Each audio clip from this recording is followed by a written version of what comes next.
বর্তমান সরকার শাসন ব্যবস্থাকে জবাবদিহিতার অধীনে নিয়ে এসেছে বলে মন্তব্য করেছেন প্রাথমিক ও গণশিক্ষা প্রতিমন্ত্রী ববি হাজ্জাজ।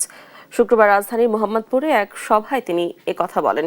প্রতিমন্ত্রী বলেন, আইনশৃঙ্খলা পরিস্থিতির উন্নতি হচ্ছে। এ সময় মোহাম্মদপুরের বিভিন্ন এলাকার বাসিন্দারা ছিনতাই, মাদক, গ্যাস সংকট সহ তাদের বিভিন্ন সমস্যার কথা তুলে ধরেন। পরবর্তীতে সংশ্লিষ্ট সেবাদানকারী প্রতিষ্ঠানের কর্মকর্তারা দ্রুত সমস্যা সমাধানের আশ্বাস দেন।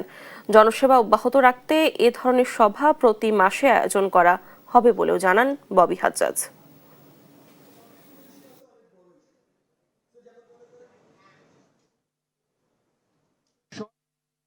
জবাবদিহি হয়েছে ভাই। তো জবাবদিহিতার অধীনে আমরা পুরো সরকার ব্যবস্থা নিয়ে এসেছি। তাদের নিজেদের সদিচ্ছায় পুলিশ, ট্রাফিক, তিতাস, ওয়াসা, ডিএনসিসি যারা আছেন, আমাদের বিদ্যুৎ, সকলে কিন্তু আপনাদের সম্মুখে এসে দাঁড়িয়েছেন এবং আগামী দিনেও দাঁড়াতে থাকবেন।